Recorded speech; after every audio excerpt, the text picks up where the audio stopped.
ನಮಸ್ತೆ friends, good morning dear life our life. Friends, ನಾನು Vijay Kumar, dear life ಎಂಪರೆಂಟ್ private limited. Friends, ಇವತ್ತು ಜನರಲ್ಲಿ ಹಣ ಇದೆ, ಗಾಡಿ ಇದೆ, ಕಾರ್ ಇದೆ, ಜಾಬ್ ಇದೆ, ಬಟ್ ಸಂಬಂಧಗಳು ಚೆನ್ನಾಗಿಲ್ಲ. ಗಂಡ ಹೆಂಡತಿ ಮಿಡ್ಲ್ ಸಂಬಂಧ ಚೆನ್ನಾಗಿಲ್ಲ, ಫ್ರೆಂಡ್ಸ್ ಮಿಡ್ಲ್ ಸಂಬಂಧ ಚೆನ್ನಾಗಿಲ್ಲ, ಸೀನಿಯರ್ ಜೂನಿಯರ್ ಮಿಡ್ಲ್ ರಿಲೇಶನ್ಶಿಪ್ ಅಲ್ಲಿ ಸಮಸ್ಯೆಗಳು, ಜಾಬ್ ಅಲ್ಲಿ ಎಂಪ್ಲಾಯೀಸ್ ಗಳ ಮಿಡ್ಲ್ ರಿಲೇಶನ್ಶಿಪ್ ಅಲ್ಲಿ ಸಮಸ್ಯೆಗಳು, ಅಣ್ಣ ತಂಗಿ, ಅಕ್ಕ ತಮ್ಮ ಅಂತೇಳಿ ಹೀಗೆ ಎಲ್ಲ ಸಂಬಂಧಗಳಲ್ಲಿ ಕೂಡ ಇವತ್ತು ಸಮಸ್ಯೆಗಳು ಬರ್ತಾ ಇದೆ. ಇದರಿಂದ ಅವ್ರ ಲೈಫ್ ಅಲ್ಲಿ ಸಕ್ಸಸ್ಫುಲ್ ಆಗ್ಲಿಕ್ಕೆ ಆಗ್ತಾ ಇಲ್ಲ.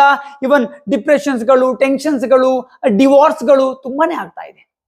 ಹಾಗಿದ್ರೆ ನಮ್ಮ ಸಂಬಂಧಗಳನ್ನ ನಾವು ಹೇಗೆ ಚೆನ್ನಾಗಿ ಇಟ್ಕೊಳ್ಳೋದು, ಇದ್ರ ಬಗ್ಗೆ ಇವತ್ತಿನ ಈ ವಿಡಿಯೋದಲ್ಲಿ ನಾನು ನಿಮ್ ಜೊತೆ ಡಿಸ್ಕಸ್ ಮಾಡ್ಲಿಕ್ಕಿದ್ದೇನೆ. ವಿಡಿಯೋ ಲೈಕ್ ಆದ್ರೆ ಲೈಕ್ ಮಾಡಿ, ಕಮೆಂಟ್ ಮಾಡಿ, ಶೇರ್ ಮಾಡಿ. ಹಾಗೆ ನನ್ನ ಚಾನಲ್ ಸಬ್ಸ್ಕ್ರೈಬ್ ಮಾಡದೇ ಇದ್ರೆ ಸಬ್ಸ್ಕ್ರೈಬ್ ಮಾಡ್ಲಿಕ್ಕೂ ಮರಿಬೇಕು. ಬನ್ನಿ ವಿಡಿಯೋ ಸ್ಟಾರ್ಟ್ ಮಾಡಿ.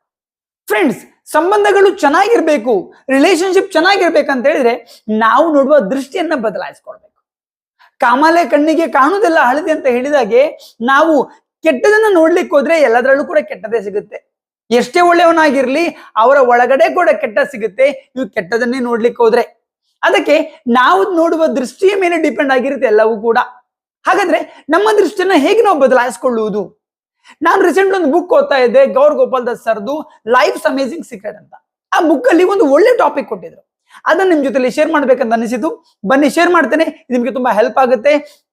ನಿಮ್ಮ ಲೈಫ್ ಅಲ್ಲಿ, ನಿಮ್ಮ ಬಿಸ್ನೆಸ್ ಅಲ್ಲಿ ನೀವು ಮುಂದೋಗ್ಲಿಕ್ಕೆ ಇದು ನಿಮಗೆ ತುಂಬಾ ಹೆಲ್ಪ್ ಆಗುತ್ತೆ. ಸೊಸೈಟಿಯಲ್ಲಿ 5 ಕೆಟಗರಿ ಜನ ಇರ್ತಾರೆ. ನೀವು ಇದರಲ್ಲಿ ಯಾವ ಕೆಟಗರಿಗೆ ಬರ್ತೀರಾ ಅಂತ ಹೇಳೋದನ್ನ ಲಾಸ್ಟಿಗೆ ನೀವು ಒಮ್ಮೆ ಚೆಕ್ ಮಾಡ್ಕೊಳ್ಳಿ. ಈ 5 ಕೆಟಗರಿಯಲ್ಲಿ ಮೊದಲನೇ ಕೆಟಗರಿಯಲ್ಲಿ ಎಂತವ್ರು ಇದ್ದಾರಪ್ಪ ಅಂತ ಹೇಳಿದ್ರೆ, ಅವ್ರು ಇಂಥವ್ರು, ಅವರಿಗೆ ಯಾರಲ್ಲೂ ಕೂಡ ಒಳ್ಳೇದು ಕಾಣುವುದೇ ಇಲ್ಲ. ಅಂದ್ರೆ ಅವರಿಗೆ ಎಲ್ಲರಲ್ಲಿ ಕೂಡ ಕೆಟ್ಟದ್ದು ಮಾತ್ರ ಕಾಣುತ್ತೆ, ಒಳ್ಳೇದು ಕಾಣುವುದೇ ಇಲ್ಲ.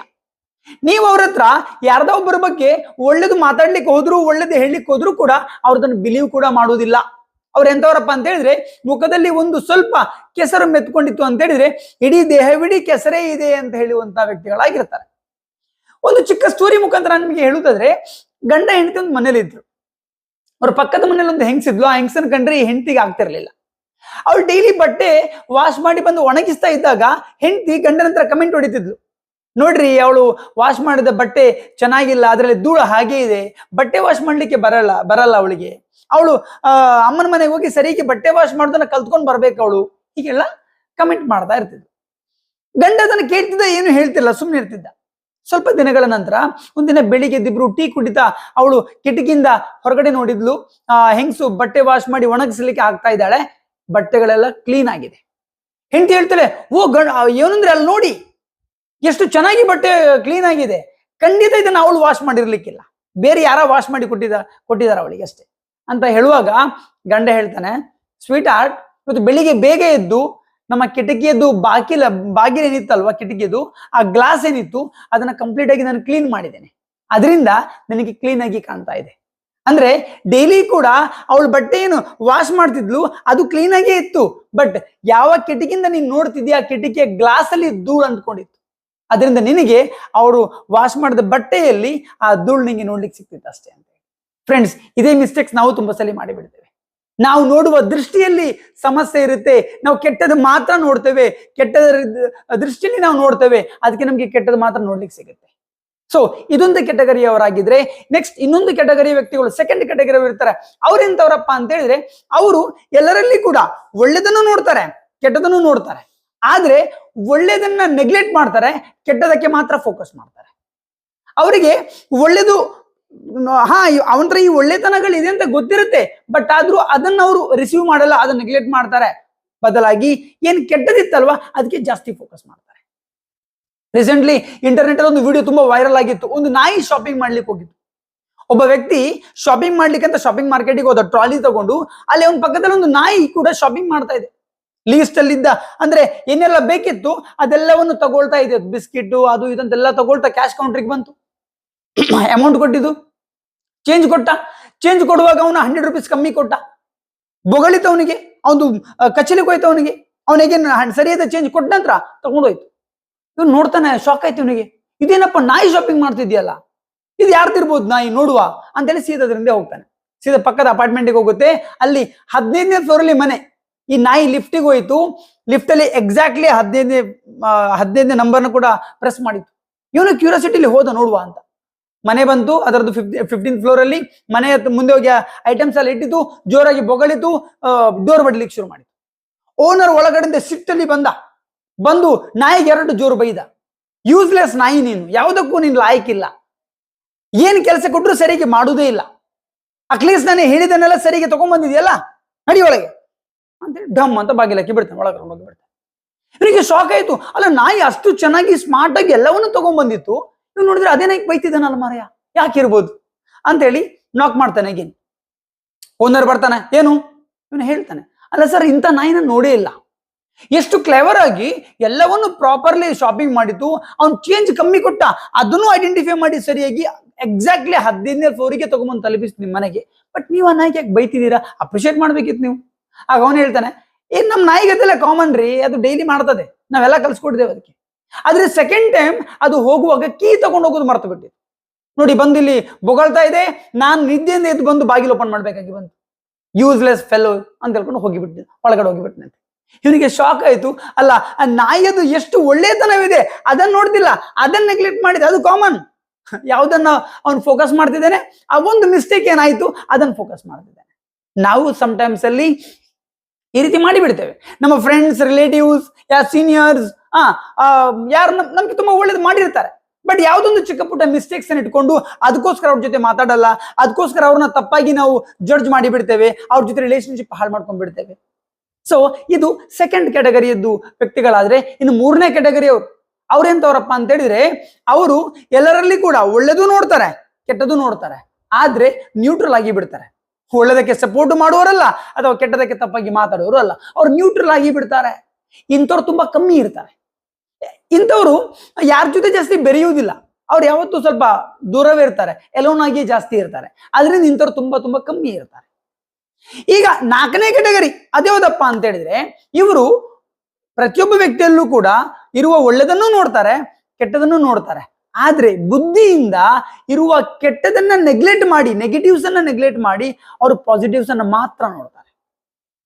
ಅವ್ರು ನೋಡ್ತಾರೆ ನೋಡಿ, ಮನುಷ್ಯ ಅಂತ ಹೇಳಿದೆ ಅಂದ್ರೆ ಅವನಿಗೆ ಮುಂದ್ಗಡೆ ಕಾಣುವ ನೆಗೆಟಿವ್ ಪಾಸಿಟಿವ್ ಎರಡೂ ಕಾಣುತ್ತೆ, ಎರಡೂ ಅವ್ನು ನೋಡ್ತಾನೆ, ಅದು ಹ್ಯೂಮನ್ ಟೆಂಡೆನ್ಸಿ. ಅದು ಅಲ್ಲಿ ಪಾಸಿಟಿವ್ ನೆಗೆಟಿವ್ ಅನ್ನ ನೆಗ್ಲೆಕ್ಟ್ ಮಾಡಿ ಪಾಸಿಟಿವ್ ಅನ್ನ ಮಾತ್ರ ಚೂಸ್ ಮಾಡಿ ಅದಕ್ಕೋಸ್ಕರ ಒಬ್ಬ ವ್ಯಕ್ತಿನ ಅಪ್ರಿಶಿಯೇಟ್ ಮಾಡೋದು, ಅವನ ಜೊತೆ ರಿಲೇಶನ್ಶಿಪ್ ಇಟ್ಕೊಳ್ಳೋದು ಅಷ್ಟು ಈಸಿ ಇಲ್ಲ, ಸ್ವಲ್ಪ ಟಫ್ ಇದೆ. ಬಟ್ ಕಂಟಿನ್ಯೂಸ್ಲಿ ಪ್ರಯತ್ನ ಮಾಡಿದ್ವಿ ಅಂತ ಹೇಳಿದ್ರೆ ಈ ಸ್ಟೇಜ್ ಅನ್ನ ನಾವು ಕೂಡ ಅಚೀವ್ ಮಾಡಬಹುದು. ಈ 4th ಸ್ಟೇಜ್ಗೆ ಪ್ರತಿಯೊಬ್ಬ ವ್ಯಕ್ತಿ ಕೂಡ ಬರಬಹುದು. ಆದಿತ್ಯ ಬಿರ್ಲಾ ಅವ್ರ ಕಂಪನಿಯಲ್ಲಿ ಅವ್ರದೊಂದು ಒಂದು ಕಂಪನಿಯಲ್ಲಿ ಸಿಇಒ ಆಗಿದ್ರು, ಅದೊಂದು $multi-billion ಕಂಪನಿ. ಅಲ್ಲಿ ಒಬ್ರು ಸೀನಿಯರ್ ಎಕ್ಸಿಕ್ಯೂಟಿವ್ ವರ್ಕ್ ಮಾಡ್ತಿದ್ರಂತೆ, ಅವ್ರದೊಂದು ಚಿಕ್ಕ ಮಿಸ್ಟೇಕ್ ಇಂದ ಅವ್ರ ಕಂಪನಿಗೆ $1 million ಲಾಸ್ ಆಯ್ತಂತೆ. ಬೇರೆಯವ್ರಾಗಿದ್ರೆ ಆ ವ್ಯಕ್ತಿನ ಕೆಲಸದಿಂದ ತೆಗೆದಾಕಿ ಬಿಡ್ತಿದ್ರು, ಬಟ್ ಆದಿತ್ಯ ಬಿರ್ಲಾ ಅವ್ರ ಅರ್ಥ ಮಾಡಿಲ್ಲ. ಅವ್ರೇನ್ ಮಾಡಿದ್ರಂತೆ, ಆ ವ್ಯಕ್ತಿ ಜೊತೆ, ಆ ಸೀನಿಯರ್ ಎಕ್ಸಿಕ್ಯೂಟಿವ್ ಜೊತೆ ಕೂತು ಮಾತಾಡ್ಲಿಕ್ಕಿಂತ ಮೊದಲು ಹೋಗಿ ಚೇಂಬರ್ಲಿ ಕುತ್ಕೊಂಡು ಒಂದು ಬುಕ್ ತಗೊಂಡ್ರಂತೆ, ಆ ಬುಕ್ ಅಲ್ಲಿ ಬರ್ದ್ರಂತೆ.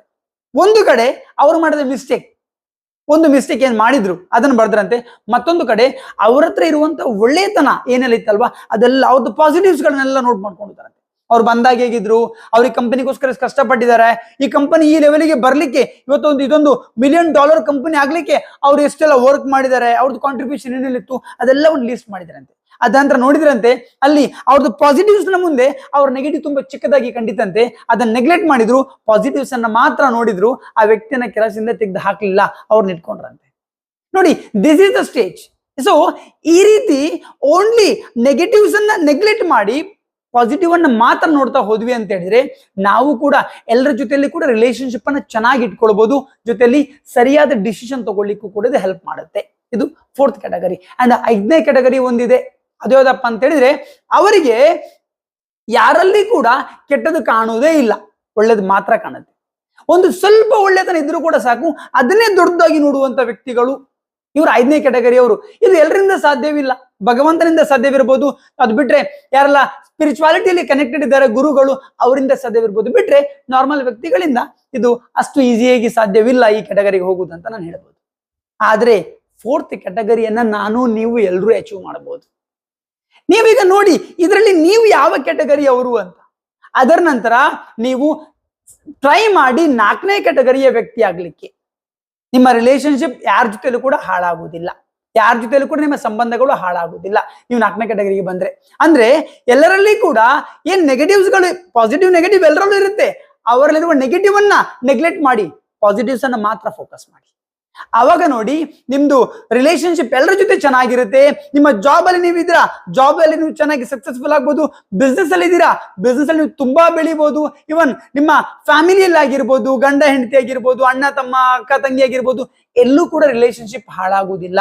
ಎಲ್ಲಾ ಕಡೆಯಲ್ಲಿ ಕೂಡ ನೆಮ್ಮದಿಯಾಗಿ, ಸುಖವಾಗಿ, ಸಂತೋಷವಾಗಿ ನಾವು ಇರ್ಬೋದು. ನೀವು ಈ 4ನೇ ಕ್ಯಾಟಗರಿಯ ವ್ಯಕ್ತಿ ಆಗ್ಲಿಕ್ಕೆ ಪ್ರಯತ್ನ ಮಾಡಿದ್ರೆ.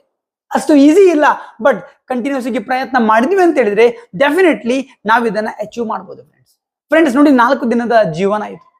ಈ 4 ದಿನದ ಜೀವನದಲ್ಲಿ ನಾವು ಅವ್ರದ್ದು ಇವ್ರದ್ದು ತಪ್ಪುಗಳನ್ನ ನೋಡ್ಕೊಂಡು ಅದಕ್ಕೋಸ್ಕರ ಸಿಟ್ಟು, ದ್ವೇಷ, ಅಹಂಕಾರ ಇಟ್ಕೊಂಡು ಮಾತಾಡುದಿಲ್ಲ, ರಿಲೇಶನ್ಶಿಪ್ ಅನ್ನ ಹಾಳು ಮಾಡ್ಕೊಂಡು ಏನ್ ಸಾಧನೆ ಮಾಡ್ಲಿಕ್ಕಿದೆ?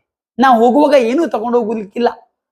ನಾವು ಸತ್ತಾಗ 4 ಮಂದಿ ಹತ್ರೆ ಅದೇ ದೊಡ್ಡ ಅಚೀವ್ಮೆಂಟ್ ಅಂತ ಹೇಳ್ಬೋದು. ಅದರಿಂದ ಯಾರ ಜೊತೆಯಲ್ಲಿ ಕೂಡ ರಿಲೇಶನ್ಶಿಪ್ ಅನ್ನ ಹಾಳು ಮಾಡ್ಕೊಳ್ಬೇಡಿ. ಈ 4th ಕ್ಯಾಟಗರಿ, ಈ 4ನೇ ಸ್ಟೇಜ್ ವ್ಯಕ್ತಿ ಆಗ್ಲಿಕ್ಕೆ ನೀವು ಪ್ರಯತ್ನ ಮಾಡಿ. ಎಲ್ಲರ ಜೊತೆಲಿ ಕೂಡ ಒಳ್ಳೆ ರಿಲೇಶನ್ಶಿಪ್ ಅನ್ನು ಇಟ್ಕೊಳ್ಳಿ. ನೀವು ನಿಮ್ಮ ಲೈಫ್ ಅಲ್ಲಿ ತುಂಬಾ ಸಕ್ಸಸ್ಫುಲ್ ಆಗ್ಬೋದು. ಖುಷಿ, ನೆಮ್ಮದಿ, ಸಂತೋಷ ನಿಮ್ಮನ್ನು ಹುಡ್ಕೊಂಡ್ ಬರುತ್ತೆ.